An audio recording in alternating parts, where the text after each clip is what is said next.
I don't know why. I really don't know why. I guess because Nightwing in the comic books was like undercover as a military officer, so they're thinking, oh, that'd be cool if he was Nightwing. Like, no, guys, come on, this is just as ridiculous as the General and Man of Steel being Martian Manhunter. Like, stop, guys. Actually, I have a theory about that. Go ahead, tell me. Martian Manhunter switched places with Zod when Krypton blew up. Okay, nope, that's enough. He came down, That's fought enough. Superman, had his neck snapped, and is buried somewhere. Oh wait, no, he got turned into Doomsday. No, that's enough. Got turned to Doomsday. First of all, Martian Manhunter will not turn into that. He will not turn into a cage troll, bro. Actually, Martian Manhunter could be Doomsday, by the way. Yeah, So, he could. Except that didn't happen in Death of Superman. Anyway. So honestly, guys, like, I'm sorry for you guys listening, but honestly, I'm just trying to. I'm having a hard time thinking of stuff to say about this movie because there's not much to talk about. That's how surface level this movie is. But I guess why don't we just get into, the person that everyone wants us to talk about? Let's talk about Jared Leto's Joker. um, well, you guys can start. Like, what did you guys think about him? yeah. Ah, ah, ah, ah, ah.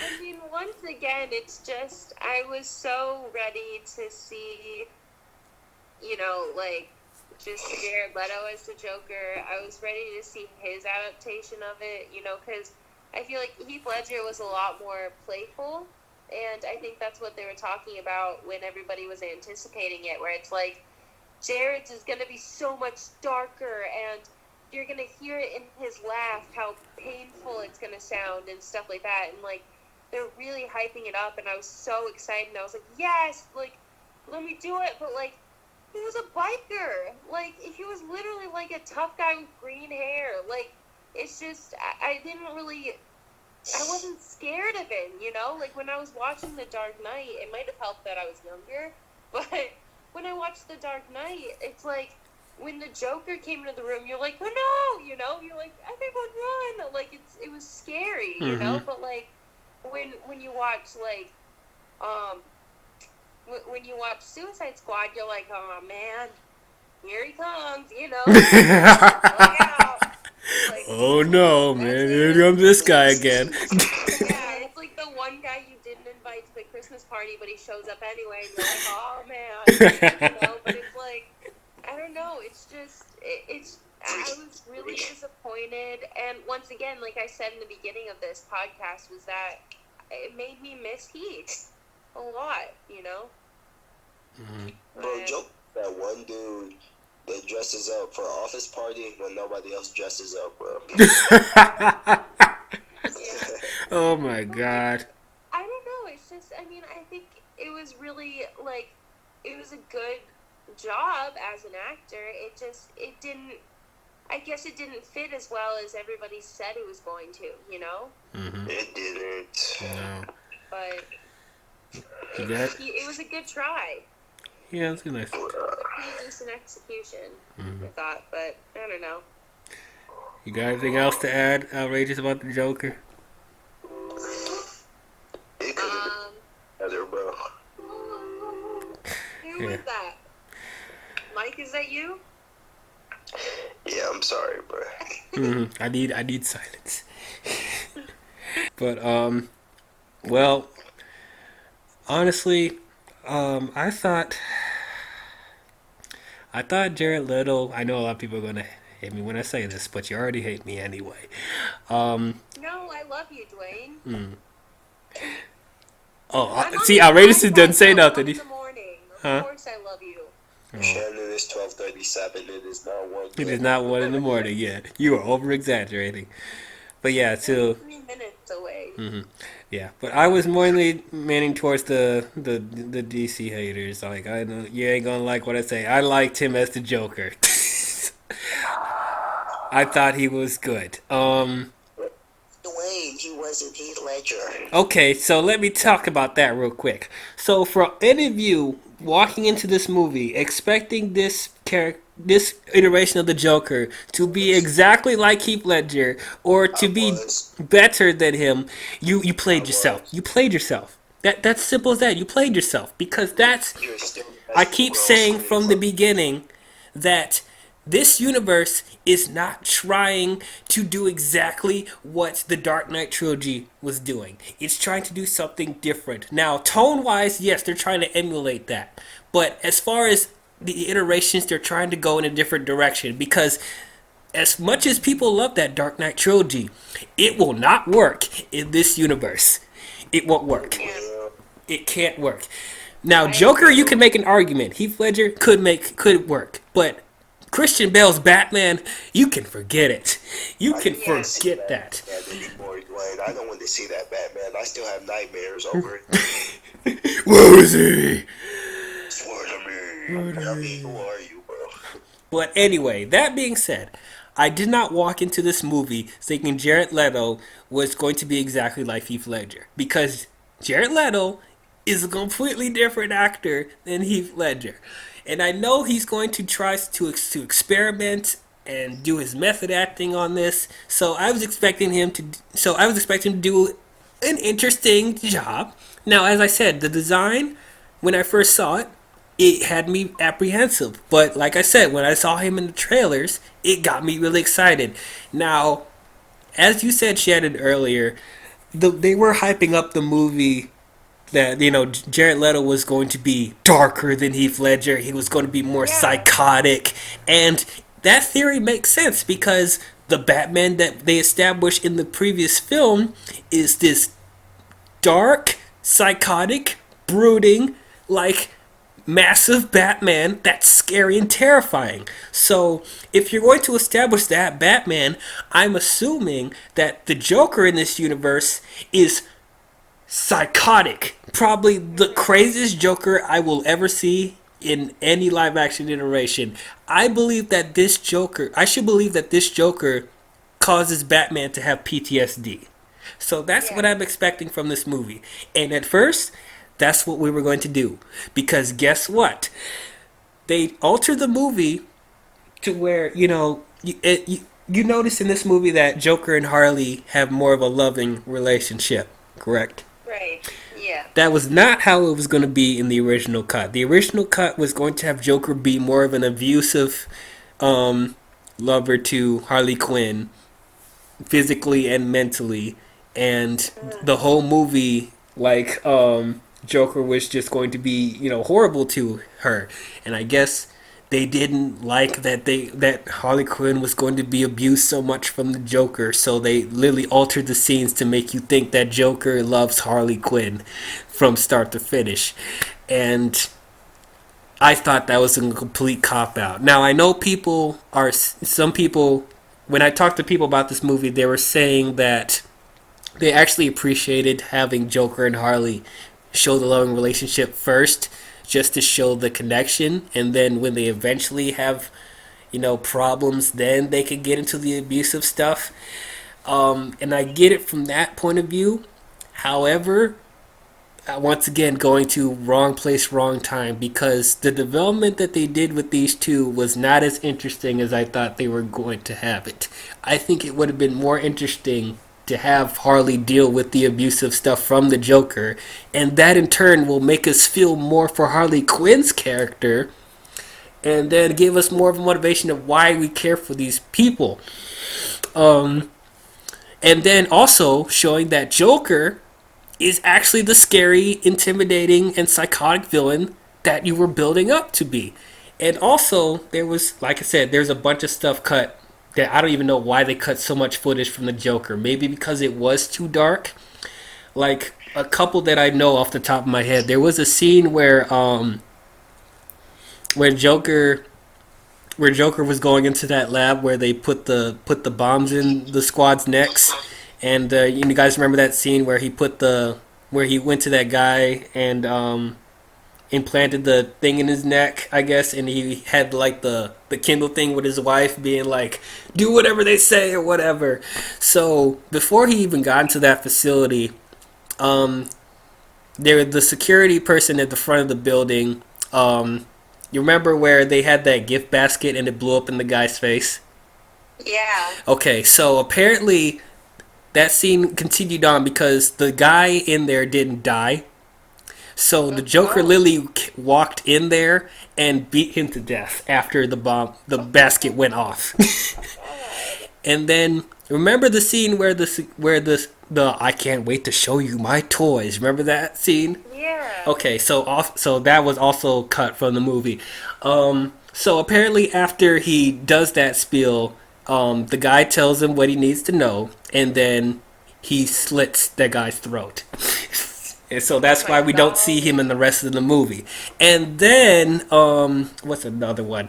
Oh yeah, so this was the actual scene, well, most of the scene that they added back in the extended cut, where this is when Harley was just Harleen Quinzel, and the scene was where he was chasing Joker in the Lamborghini on a motorcycle, and they were trying to do an homage to the Mad Love storyline where Quinzel was trying to convince Joker that, you know, she wants to be with him and she doesn't care how crazy he is, and there's this trucker, you know, that came.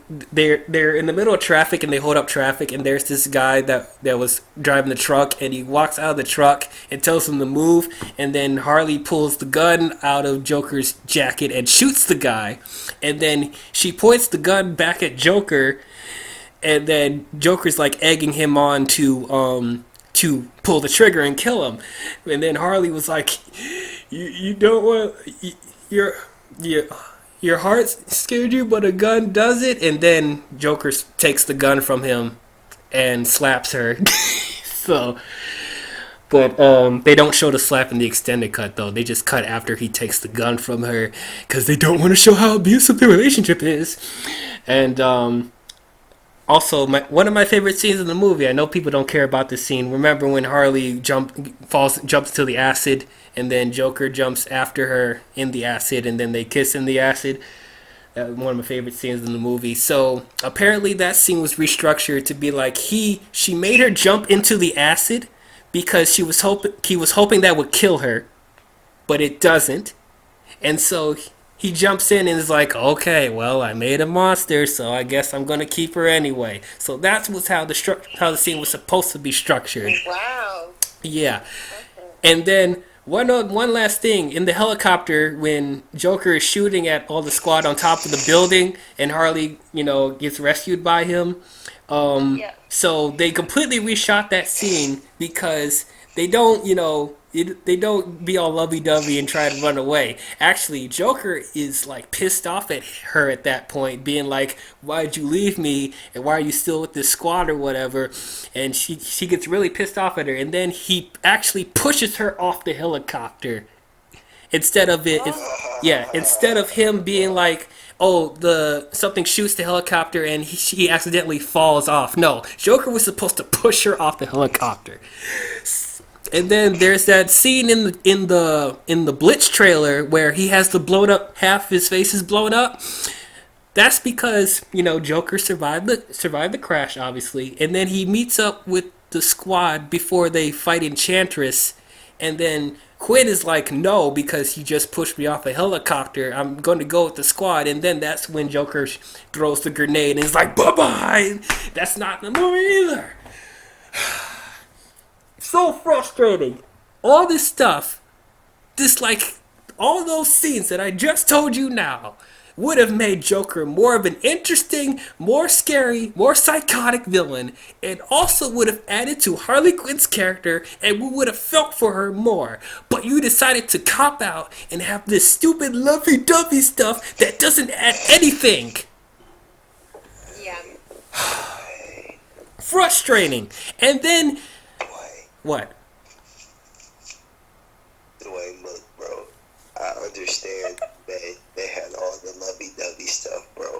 if they were to show how abusive Joker was, they would be advocating for violence in relationships, bro. Okay. You don't need to see that on screen. You sound like the Production Code Association. Yes, you sound like these social justice warriors arguing about stupid crap. Like it does.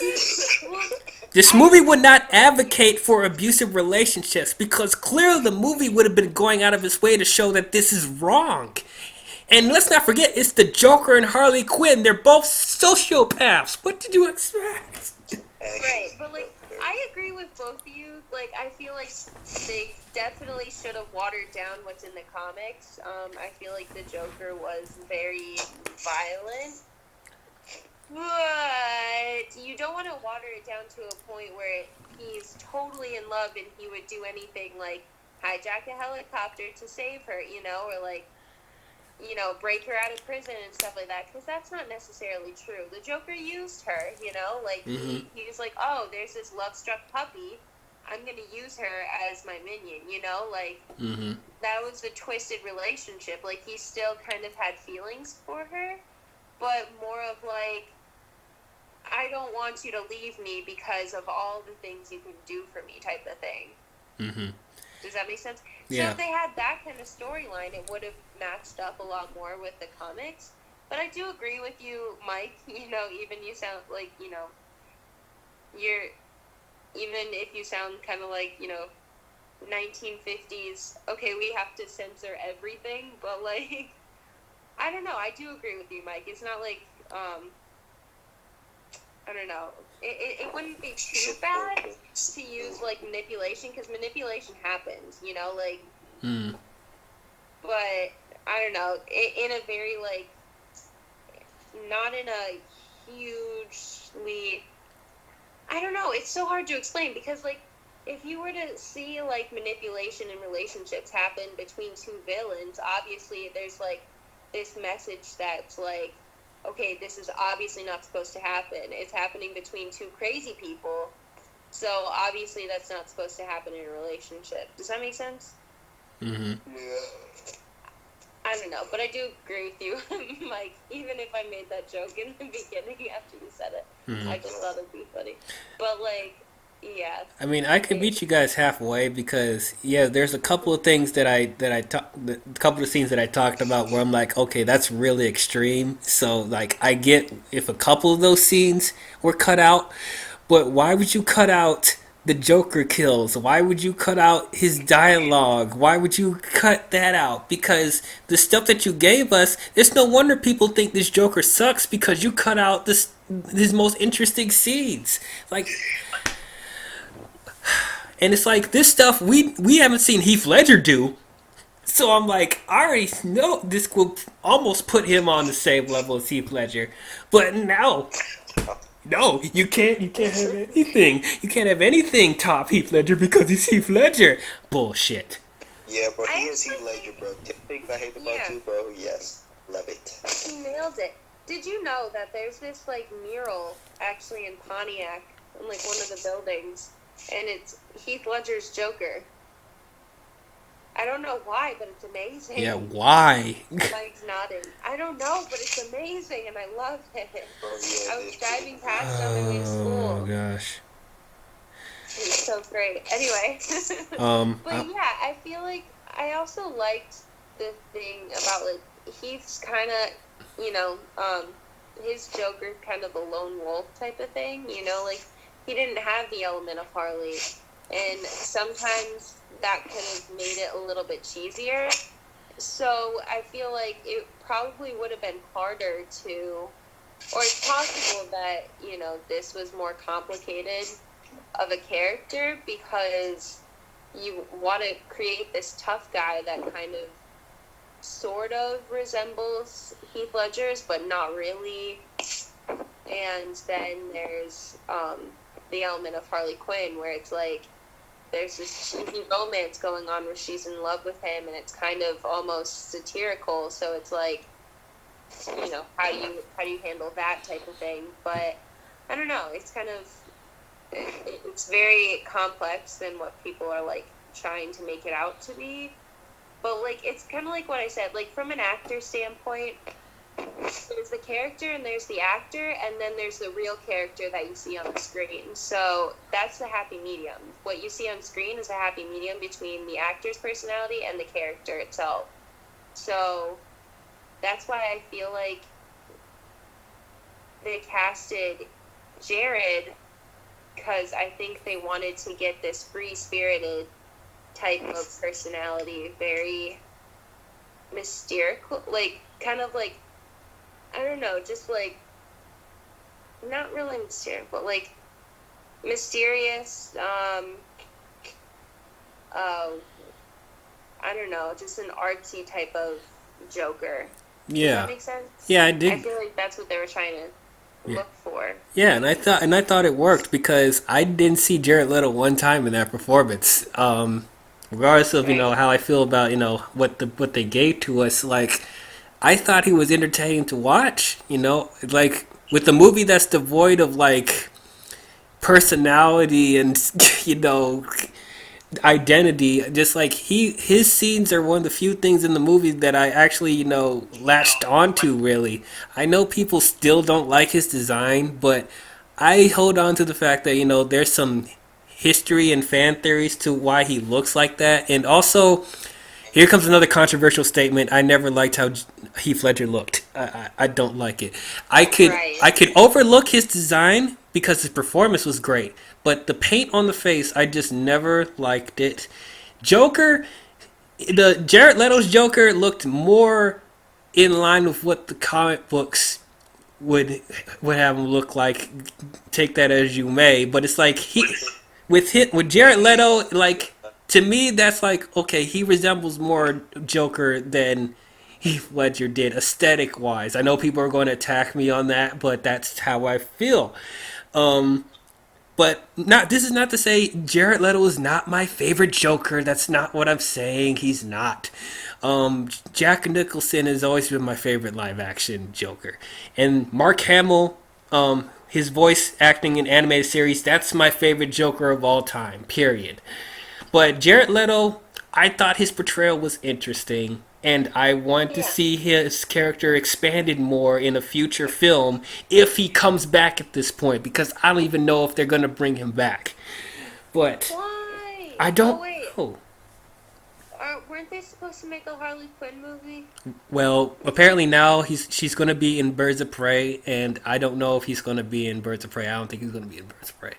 And then Suicide Squad 2 is apparently still happening, so he might return in that, but I don't know. And then as far as the Batman standalone movie, we don't even know what's going on with this Batman standalone movie, so Yeah. it's just up in the heard air. that Ben doesn't even want to really do it anymore.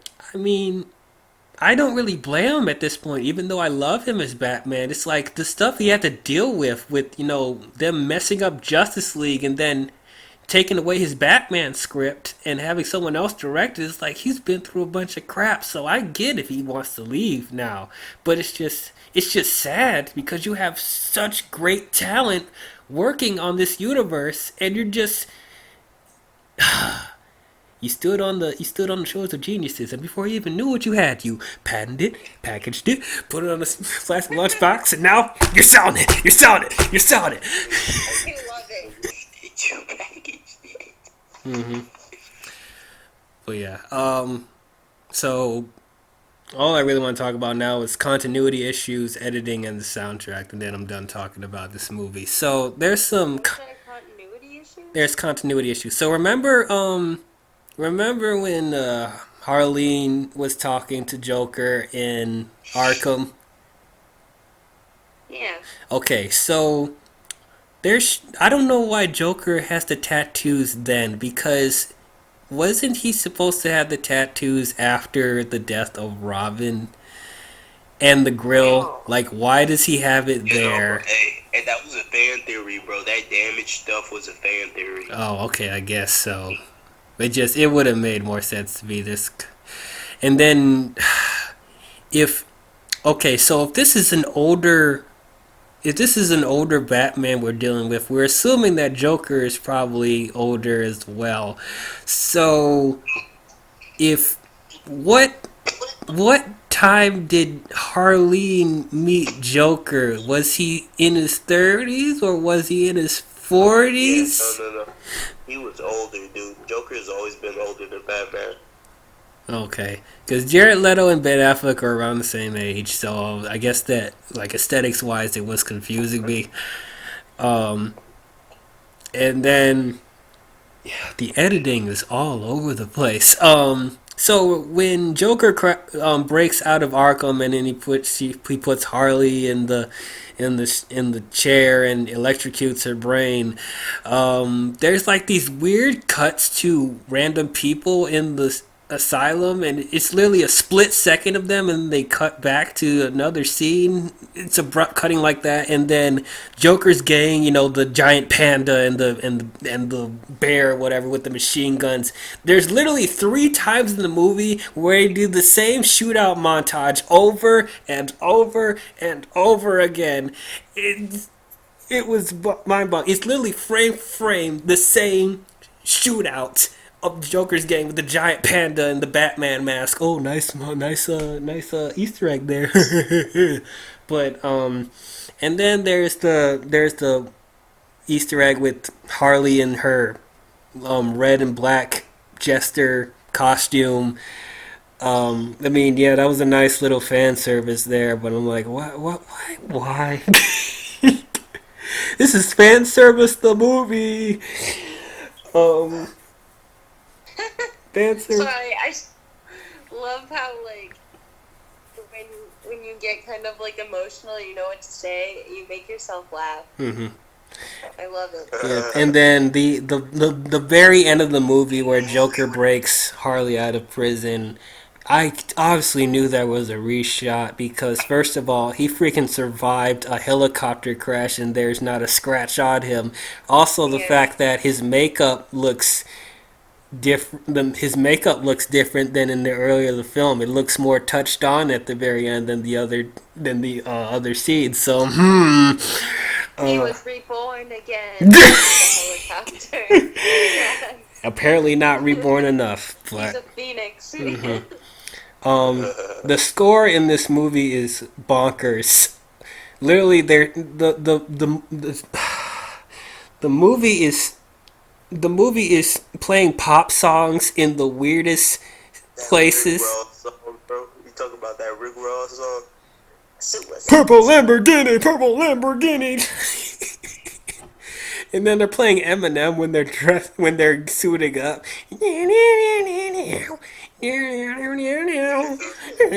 I'm like, what is going on? And then Deadshot is when he's doing that hit at the beginning of the movie. He's playing, "I saw you standing in the rain." I'm like, what is this score going on? Now, while I say that, the soundtrack for this movie is great. I listened to the soundtrack before the movie came out, and I actually really like the soundtrack. It's probably the best soundtrack I've heard for a superhero film since the 1989 Batman soundtrack. I like that a lot. But I have an unpopular opinion. go ahead. We welcome it. Heathens is still a bop. Like, I'm a huge fan of 21 Pilots, and I love that song still. Oh yeah, Heathens I really like that song. I like that a lot. Good. I think yeah, people don't like it.